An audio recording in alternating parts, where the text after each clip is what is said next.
We all missed my spiel. So you'll want to hear about quantum computing. Well, I'm Barry Bird. I have taught for a short time at Drew University, 44 years. And if you want to reach me, just remember my name, barry@bird.org. Marlo over here knows we're both narcissists. My URL, my domain is bird.org. My phone number spells out bird. It's, kind of right. Okay. Let's get started. Oh, and by the way, if you have questions after the fact, like questions that you don't ask now, and well, first of all, I'm going to be around for the rest of the day, but also if you want to email me with any questions about anything in the world, just remember barry@bird.org, and be sure to mention that you were here at this presentation or here at TCF, so I don't think you're some crazy person, right? Yes. Did you write some books, Rob? As a matter of fact, I'm glad you asked. Did I write some books? I wrote Java for Dummies and a whole bunch of other books in the For Dummies series, but most recently, I wrote a quantum computing algorithms book, and I'm so proud of it because my mama raised me to be a physicist, not a mathematician or a computer programmer, and just to have achieved this is really something I'm proud of. So I normally don't do any marketing, but I just can't help but, and this is just like, I just feel so, it gives me goosebumps to know that I've got this book out, and it's gotten great reviews. All 6 of the people who have bought it have reviewed it and liked it. Okay, all right, so there we go. That's a picture of part of a quantum computer. I think this is one of IBM's devices. And it's much longer than this. It's this cylinder, and it's a very large cylinder, gets dipped into a vat of liquid hydrogen at some very, very close to absolute zero temperature. Almost all of what you see here is just control wires that are not the processor itself. The processor itself is right there at the bottom, and the processor is a bunch of qubits. Think of a qubit as a bit, only it's a bit on steroids. Well, it's a lot on steroids, but it's a bit on steroids. Okay. All right, and I'll be talking about that during this presentation as well.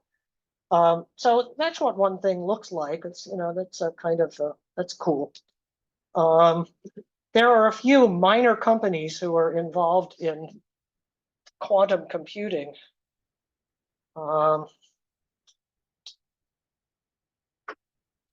Yeah, so some of the ones at the bottom, D-Wave, Baidu, Rigetti, and StrangeWorks, they're the ones that you may not have heard of if you're not into the quantum computing world, but they're big players, especially D-Wave right now, because D-Wave has hardware that's really being used right now for industrial strength applications. It's actually being used. And the other players such as IBM, Microsoft, and Amazon are just running toy applications, so far as I know, on most of their machines. But D-Wave, Rigetti, I don't know about Baidu and StrangeWorks, they're running real life applications for real companies. And British Telecom is deploying quantum key distribution in Europe. So there really is activity that's going on. It's really happening. And whenever I do one of these talks, somebody asks, when will we see quantum computers be more common? When will we hear about applications of quantum computers all over the place? Everybody that I ask for an estimate says about 10 years. And so that's the answer that I always give. Right now, quantum computers, it's like the day before they start being useful. Generally useful, yeah. So you said D-Wave is actually their tools are in. Yeah, and the reason Process. And the reason for that is because D-Wave's architecture is different from the architecture that I'm going to describe here. So what are, just out of curiosity, what are the applications that actually benefit? I'm glad you asked. Oh, there we go. All right. So the kind of quantum computing that I'm going to discuss today is, it's actually called gate-based quantum computing or universal quantum computing because it's meant for general problem solving. Just the same way that the processor in the laptop on your desk is meant for general problem solving. And the unfortunate thing about the state of algorithms today in quantum computing is we haven't reached with them a sense of generality that we want. So we know how to search for things fairly efficiently with quantum computers. We know actually very efficiently how to do certain cryptographic tasks, which I will explain in a few minutes. But there are other things that we don't know how to do, and we're not even sure that quantum computing is the right way to do it. So on the general algorithms bullet, one of the things that people ask me is, when will we have a quantum computer on our desk instead of a laptop, a general classical laptop on our desk? These are called classical computers, the ones that we use today that don't use quantum principles. And what? A mini freezer sitting next to it. The answer, when will we have a quantum computer on our desk, is probably never, because there are many problems that you shouldn't try using a quantum computer to solve. For instance, if it was even possible to write any of the Microsoft Office apps using a quantum computer, you probably wouldn't want to do it. Besides being enormously expensive, it would also be enormously inefficient. So quantum computers are good for certain, it says general algorithms, but for certain kinds of algorithms, and they're either impractical or just, out of sight, unfeasible for others. And I can discuss some of that in a little while. The work that D-Wave does has to do with optimization. So what I'm going to show you today, what I'm going to talk about today, is a gate-based model of quantum computing. You're familiar with gates in classical computing? You have voltages going through wires, and a voltage goes through a gate, and two voltages go into a gate, and what comes out at the other end is a 1 if and only if both of these are 1s. And that's called an AND gate. So an AND gate says, I'm going to deliver a 1 if and only if the two inputs are both 1s. This one is a 1 and that one is a 1. And then there are OR gates and NOT gates and all kinds of gates. So there's a corresponding model of quantum computing that uses gates. And that's the kind that most of the literature is about right now. The optimization that D-Wave does is really different. It takes a bunch of qubits and puts them in an excited state and then lets them cool off in a particularly interesting way. They cool off in a way that corresponds to what in the metallurgy world is called annealing. So it's a cooling off, but it's a controlled and bumpy and sort of random kind of cooling. And the idea is that when all these qubits are cooled off to what's reasonably close to a ground state, that ground state is going to, in some way, shape, or form, tell us about the solution to an optimization problem. So let's take a problem like, what's the best mixture of crude oils to make the most profit in mixing oils for a particular application where oils are necessary? I want to sell gasoline in the United States. I have this collection of crude oils. How do I mix them together in the right way?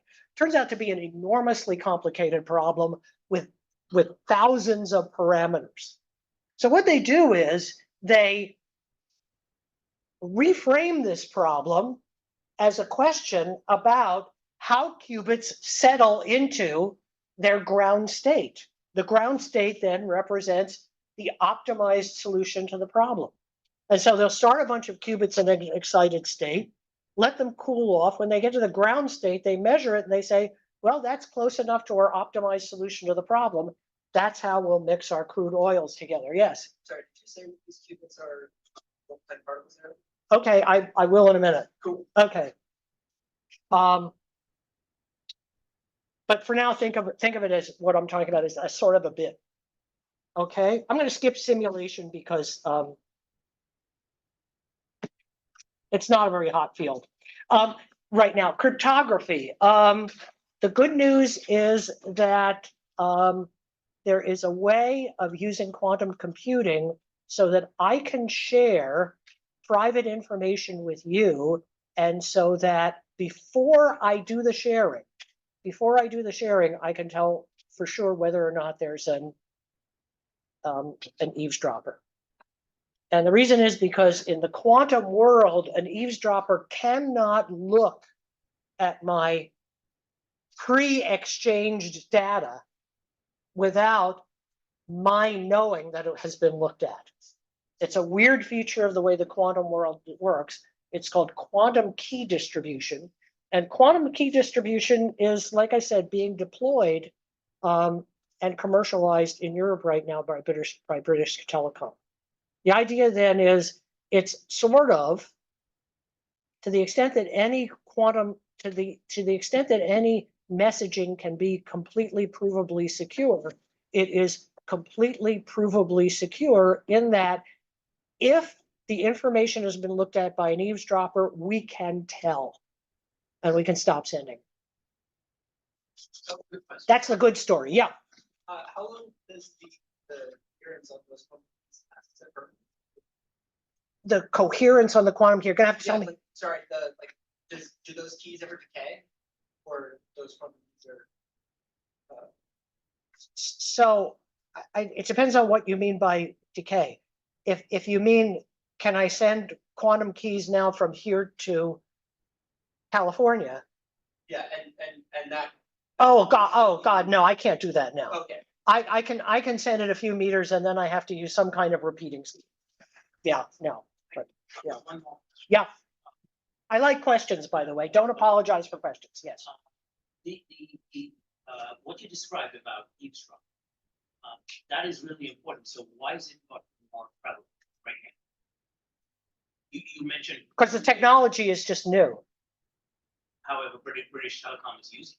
Well, they're selling it. It. I mean, here's the deal, right? There are early adopters for everything. And the early adopters are going to pay a fortune. And the technology is going to be, have we really got it working? You know, in theory, it's supposed to work perfectly. In practice, are their repeaters working effectively? Is their mode of transmission clean, and so on and so forth? So it'll be bumpy for the next couple of years, but they're doing it. All right, that's the good story. Yeah. EVs type thing, are they continuous through the process, or is it more like the classical key exchange type model where the system creates a key and using the key to decrypt? So it's going to be a classical key exchange model, which then can be done repeatedly over and over again to sort of simulate continuity. In other words, I'm Bob, I can exchange a key with Alice. And the idea here is that I'm going to make up a random key. And if you're not sure what a key is in cryptography, don't worry about it. It's information that's used to set up the message passing. I'm going to create a random key. Alice is going to end up having the same key. We will not have exchanged it, sent it over a network. We will not even have exchanged it cryptographically. We'll both agree on the key without our having transmitted it to one another. And that's because of the mysterious properties of the quantum world. So does that involve? Absolutely. Yeah, So it's still for state, Texas. no, that's a different, this is purely a sort of a gate-based. Well, that's the good story about cryptography. The bad story, as you probably know, is there's something called Shor's algorithm. Shor's algorithm is an algorithm that once we get our act together with quantum computers, we can crack RSA in minutes. RSA is one of the prevalent cryptography schemes that are being used. And right now, hackers are saving our transmissions, storing them up so that when they have quantum computers, they'll be able to decrypt our transmissions in minutes and use whatever information is still valid, up to date, to steal things from us all. They'll steal my laptop and all its information. They'll steal all of my money. No, they'll look at it and they'll say, we got to give him some money. Okay, yeah. Sorry, so Shor's algorithm somehow converts like prime number factorization into a quantum gate algorithm?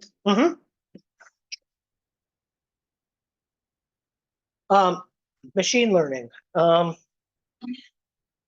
got to keep my eye on the time. When in the world did this session start? And when does it end? And so we end at 1/4 so I've got half an hour. 20 after, okay. So I've got an extra 5 minutes. Machine learning.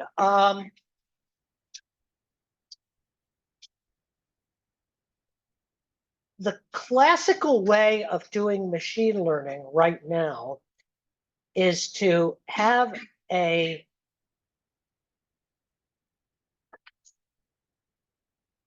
bunch of units, each of which adjusts its behavior based on certain weights.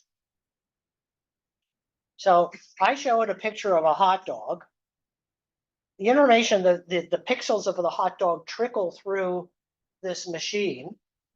What comes out is, it says, I think that was a kumquat, not a hot dog.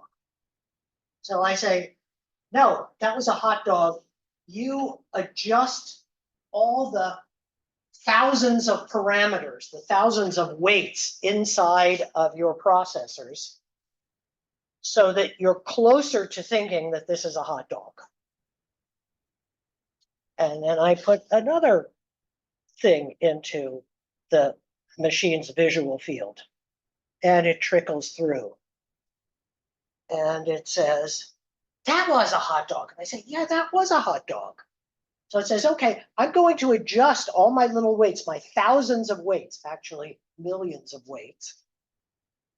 Just a little bit, I'm going to tweak this one this way and this one this way and this way. It's an optimization thing. A different kind of optimization. Classical, there are all these weights. When they talk about large language models, what's large is the number of different weights that it's adjusting and manipulating as it goes along and learns what's a hot dog and what's not a hot dog. Quantum machine learning is the same idea, only what it's adjusting is not the particular weights, but a particular property of a subatomic particle, a qubit, called its phase. So now a qubit can have phase 0 or phase 45 degrees or phase 90 degrees. You get the idea, right? Actually, mathematicians, right? We call this phase 0, phase pi/2, phase pi, and so on and so forth. And goes all the way around till it comes back to 0. Now, regular bits don't have anything like this property. But the idea is now in quantum machine learning, each component has its own phase. And instead of adjusting these things called weights, these 0 to 1 values, we adjust phases. And again, this is technology that's, on the, I can't say that anyone's commercializing quantum machine learning yet, but it's on the horizon and it's a big deal. Yes. So that being said, you think next about 10 years, yeah, and now, do you think quantum machine learning, take that to another I would imagine, but Amongst other things like robotics, nano, and everything. I mean, usually when people want to know what the future holds, they ask me and they believe the opposite, and they're right. So I don't know what. Someone was telling me. If you want to know what the future holds, ask me and believe the opposite. I'm notoriously bad at predicting things, but yeah, Based on your profession. most professionals would probably say the next 10 years we're going to have some machine learning going. Now the idea is, how many bits are there in a classical computer? I don't know, billions, trillions, right? What I've got 64 meg in this machine of 64 gig of RAM, right? And that's bytes, not bits, right? So that's times 8, right? So I mean, the number of bits is enormous. The number of bits in IBM's most powerful computer now, quantum computer, is about, depends on how you count and who you ask and what you believe, it's in the hundreds, 100 qubits, right? Compared to 64 gig times 8 on this machine.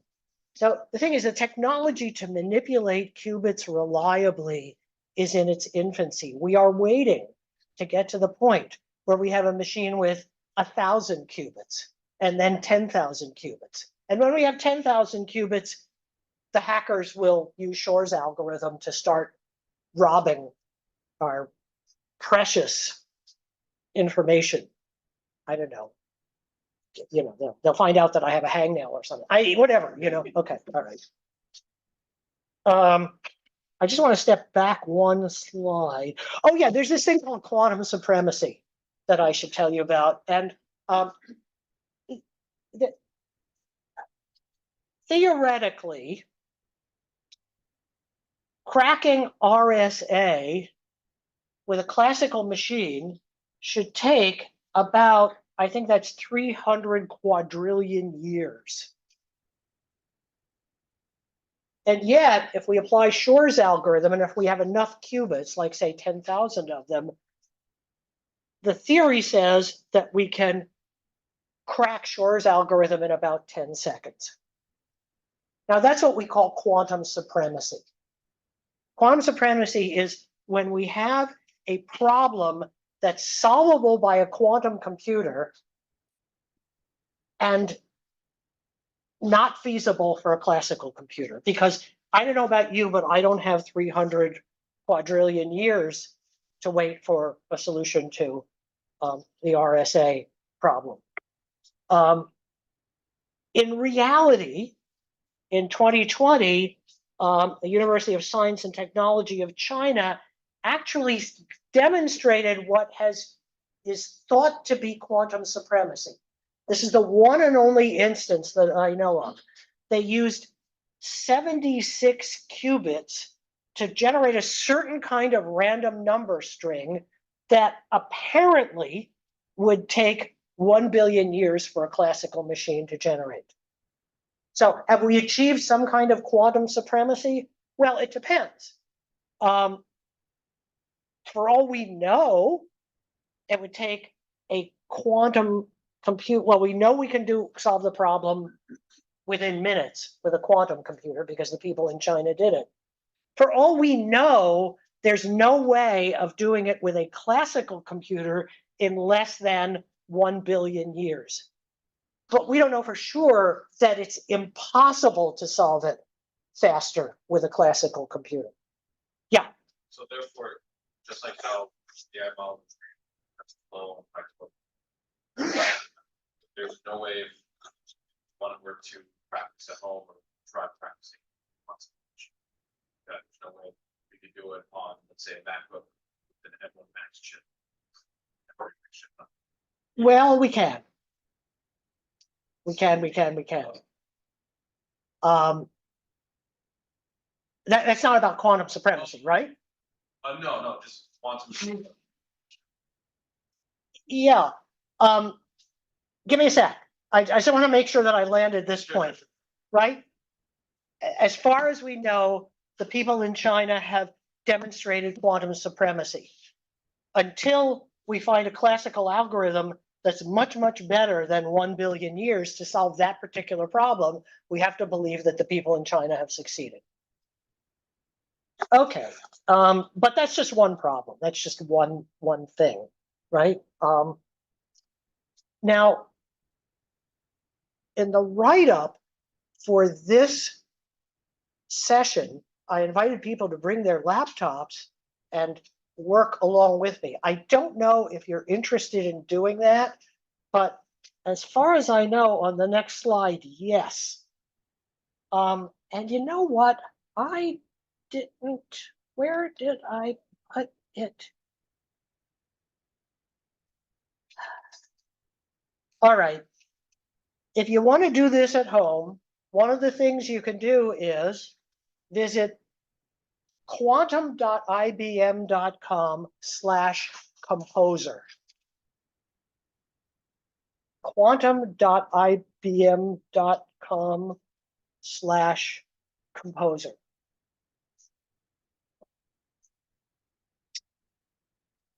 And what you'll see when you visit that site is something that looks like what I have here on the screen.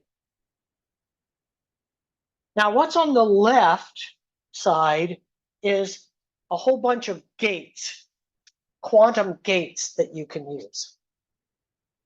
And what's on the right is a whole bunch of, think of them as wires. So this simulated sort of situation right now has 4 quantum wires, 4 qubits. Each wire represents a qubit, the state of a qubit in time going from left to right. Those are the 4 Q wires. The C4 wires on the bottom are classical wires. They just hold 4 bits. Right? And now what I can do is I can drag these gates, any of the gates on the left-hand side, to places in the wire diagram. And the gates that I'm going to talk about are the H gate, the controlled NOT gate, the measurement gate, and I've got it sort of outlined in dots. This thing is called a barrier. So there's the H gate, the controlled NOT gate, and the measurement gate. The dots are what's called a barrier. It's not really a gate. It's just a sort of a way of arranging gates, a way of helping you arrange gates. So let me just talk about what these things are. The H gate, okay, so a qubit. Think about a spinning electron. There are 2 ways for it to spin. It can spin like this. I'm using my right hand intentionally. It's called, the physicists always use their right hands for this, whether they're right-handed or left-handed. This is called spin up if it's turning this way. And this is called spin down if it's turning this way. So every electron has a spin when you take a look at it. It's either spinning up or spinning down. Now, because of the weirdness of the quantum world, you can zap an electron with an H gate. It's usually some microwave particle, pulse of some sort. When you zap an electron with an H gate, you put it in a state of superposition. It becomes a cat that's neither alive nor dead until you observe it.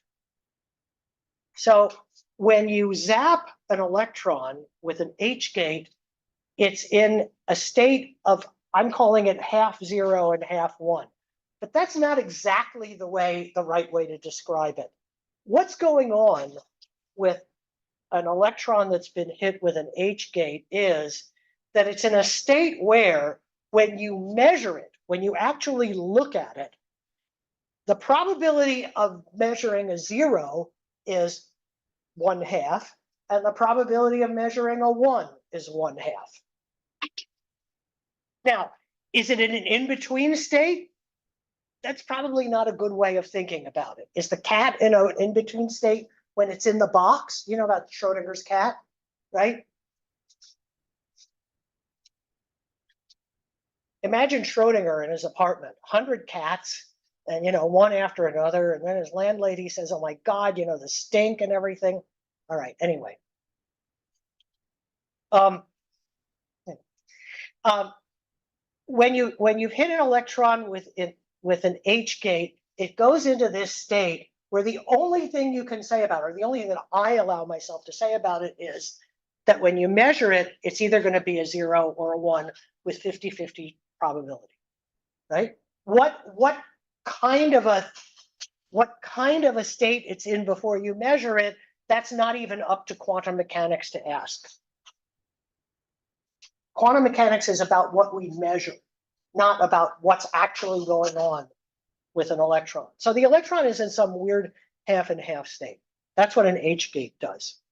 And measurement, this kind of thing, this is what we're going to do. We're going to take an electron. It's going to be in this half 0, half 1 state, and we're going to measure it. And half the time we measure it, we're going to get 0, and half the time we measure it, we're going to get 1 after we've hit it with an H gate. So half 0 and half 1, that's called superposition. It's superposed in the between 0 and 1. And we can get electrons to be in a 75-25 state, or in any combination that adds up to 100% state. We can do that, but Hadamard is all we have to worry about today. Now then there's this other gate called C0 and controlled not. And what happens with controlled not is that when I apply it in a certain way, it applies to two qubits at once. When I apply it to 2 qubits at once, what it does is it takes 1 qubit that's in the superposition state and entangles it with another qubit in the superposition state. And entanglement means that the 2 qubits are going to be related to one another in a way that I'll talk about in a minute. So I'm going to put together, use this composer, this IBM composer, to put together circuits that illustrate what's going on inside the gate model of quantum computing. Are we okay with this? Are we, yeah? All right. So first, let me put all 4 qubits in a superposition state. Then let me measure them. Now, if you're using the IBM quantum.ibm.com/composer, then what you can do to achieve this is to take these boxes and drag them over here. And what's actually going to happen is, at the same time as you do the dragging, the IBM composer will compose a quantum program, a program that controls a quantum computer for you. And it goes both ways. You'll be able to see the code, and if you change the code, it'll change what you see here in your composer. So you're actually designing a circuit, a quantum circuit, when you do this. And the fellow who asked the question, can I run one of these at home? The answer is yes. If you sign up on IBM quantum.ibm.com, then you can tell the IBM cloud to run your quantum program. And there are 2 ways to run it. One of them is on a simulator. A simulator is a classical computer that says, well, I guess this is what a quantum computer would do, blah, blah, blah, blah, blah. Since I only have 4 qubits, it's okay, I can manage it. You can also run it on their quantum computers. And I've done that. I mean, you take it and you say, no, I don't want a cheapo simulator. I want to run this on an actual quantum computer that can manipulate 32 bits at once. You could do it for free, right? It takes a while for it to come back because there are other jobs hanging around. But yeah, you can run a quantum computer at home. You can run quantum computers on the IBM cloud at home. Now let's take a look at what's happening here. I'm Hadamarting. I'm putting each of these qubits in a half and half state, and then I'm measuring them. What is the chart on the bottom? What I'm doing is I'm saying, run this circuitry 1,000 times. It's called 1,000 shots. They call them shots. Run this particular piece of circuitry 1,000 shots, 1,000 times.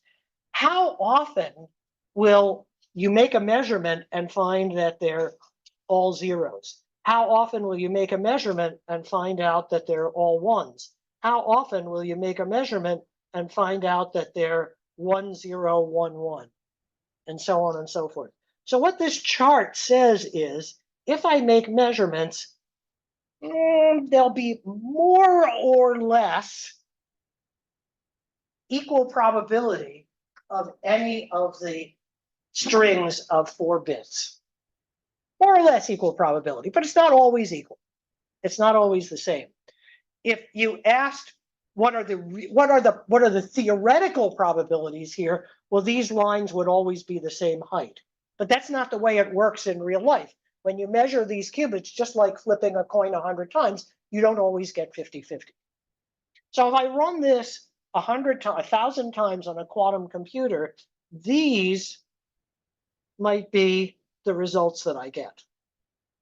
And as a matter of fact, it was probably doing something like this when it generated this graph for me. And by the way, it generated the graph instantly. So I'm sure that it didn't submit it to a real quantum computer. Yeah. So earlier we were talking about superiority of the supremacy, right? If I were to write something like this, classic computer, what would I expect quantum computer runtime to be to produce this 1,000 times versus classic? Since there are only 4 qubits, both of them are going to be right away. Yeah. The only thing that'll delay it if you try to run it on a quantum computer is that you're competing on the cloud with dozens of other people who are trying to run their quantum machines. On a classical computer, this would just, on the cloud, this would probably just come back right away, right? But even on the quantum computer, this is 4 qubits. Either way, we can handle it, right? It's when you get to 50 qubits that a simulation on a classical computer gets to be too sluggish. And that's why for something like Shor's algorithm, which requires 10,000 qubits, a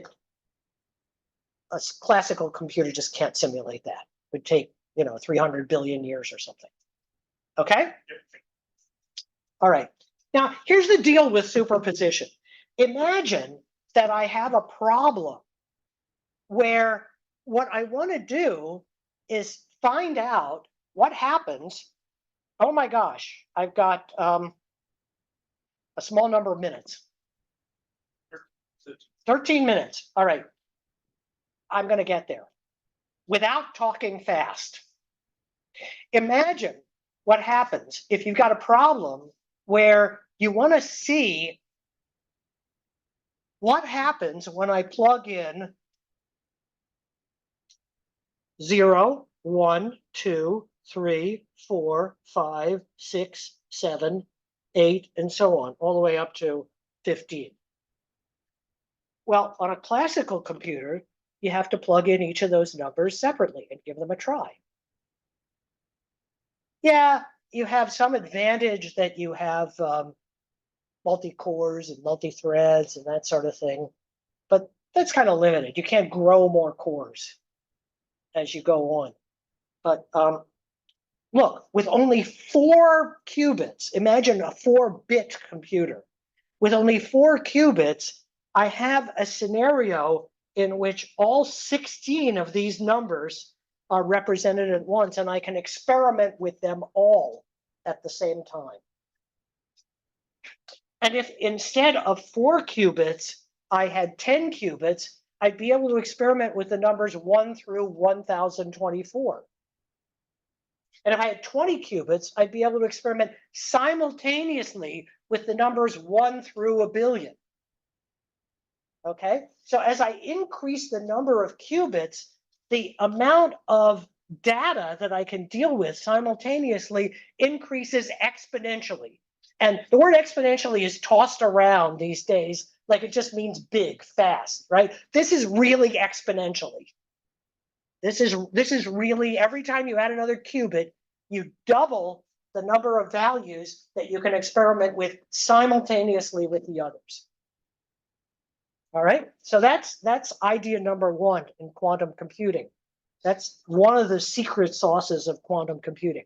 I will not claim that sifting out the correct answer from all these possibilities is easy. That's really hard. But at least they're there. At least all the calculations are there at once. Superposition. All right. Secret ingredient number one in quantum computing. Here's secret ingredient number two, entanglement. Now what I'm going to do in IBM Quantum Composer is I'm going to build either of these two circuits. And these two circuits are equivalent to one another. The only difference between the two is that the one on the right is a little bit cleaner looking. But the two circuits do the same thing. And the reason that I have both of them there is because I found that it was tricky to get this barrier working. This barrier, this dotted line, just says, don't intermingle these measurements with these gates. Make sure that they're separate. So if I don't have a barrier, the measurements sort of take place as soon as they possibly can, which, I don't know, just looks a little funnier. Let's take a look at this diagram. Here's, yeah. So doesn't measuring it actually change the state of the qubit in the left model as opposed to measuring the all on the right? By the time I measure this one, I'm going to get the same answer as what I got over here. I'm just delaying the measure. Here I'm measuring as soon as I can. Right, but Because I'm not doing anything with this so the entanglement doesn't change the original measure. Right. The entangling this qubit with this qubit doesn't change the measurement of this qubit. Now that's not always the case, but it is in this example. Okay? Yeah. Now, so here I am, I entangle all these qubits. I put this one in superposition and I entangle this one with that one, and then I entangle this one with that entangled one and entangle this one with that one, and I measure them. And what I get, if I were to run this thing, would be all zeros or all ones. Which means the following. Not only are these qubits in superposition, not only can I make various values from 0 to 16 all at once, but I can also have qubits dance synchronously, so that I can make it so that in sort of one fell swoop, if I know what's going on here, I can also tell what's going on. If I know what's going on here, if I know that there's a 0 there, I can also tell that there's a 0 there and a 0 there and a 0 there. If I know that there's a 1 here, I can also say for sure that there's a 1 there, a 1 there, and a 1 there. So if I do something to one of these qubits, then it does something to all the qubits in the chain. So not only can I have bunches of qubits in various combinations of 0 through 15, or 0 through a million, or 0 through a billion, I can also affect a whole chain of qubits with one operation. If I were to perform another operation here, it would have an effect on all 4 of these qubits. And if I had 1,000 qubits, all entangled with one another, then in just one step, by making a change to one of the qubits, I could change the values of all the other qubits. So I have the ability to make changes to the system to affect what's happening to the system globally with just one operation on one qubit. And that's power. It means not only is my number representation, does that grow exponentially? But also my ability to have an effect on the system grows exponentially by virtue of having qubits be entangled in certain ways. Now, is this explanation vague? Well, yes, it is. I can experiment with many values at once, and I can make changes to many values by just making a change to one of them. So I have a lot of power here. I can manipulate things in an exponential fashion so that 10,000 qubits doesn't mean 10,000 ones or zeros. It means 2 to the 10,000 different combinations of values that I can have being experimented with all at once and manipulate with all at once if I want to do it. And that's sort of the secret sauce of quantum computing. And as I said, one of the difficulties now is when you got 10,000 2 to the 10,000 calculations going at once, how do you find which one of them is the answer that you're looking for? Well, that's what Shor's algorithm is for. And that's what other algorithms like Grover's algorithm and Deutsch's algorithm are for. They're ways of manipulating qubits that somehow sift out the correct answer among this exponentially large collection of answers that are being calculated all at once.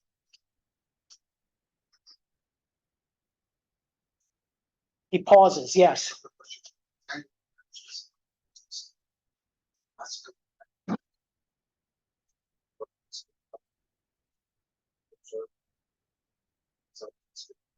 Well, okay, so there are actually 4 different kinds of entanglement.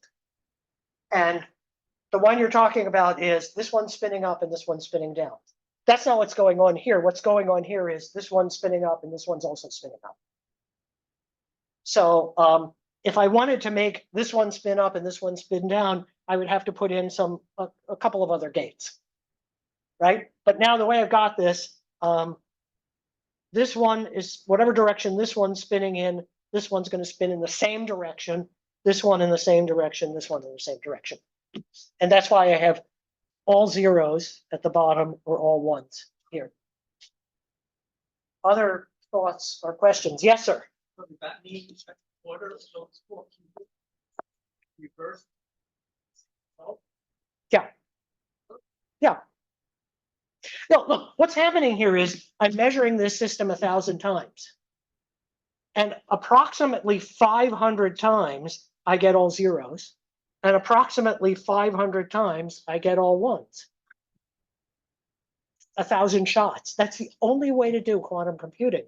You can't know whether you have zeros or ones until you make a measurement. And as soon as you make a measurement, you do not have superposition. Now, the weird thing about entanglement is it is so incredibly counterintuitive that Einstein didn't believe in it. I have 2 qubits and I entangle them. And I send this one to one end of the galaxy and this one to another end of the galaxy. And what people won the Nobel Prize for recently is being able to declare that before either of these qubits are measured, nature doesn't know whether they'll both be zeros or both be ones. And yet, when an alien being with 10 eyes measures this one and gets a 0, we are absolutely sure that the alien being on this end of the galaxy will also get a 0. And it doesn't matter. There's no communication going on that we know of between this one and this one. Entanglement is just a strange, strange, strange beast.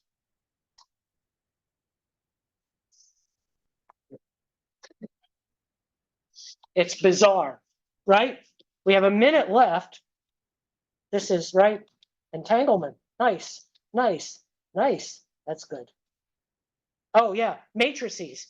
You can, here's, I don't like, I'm not a marketer, but I'm going to do it. I'm going to do it.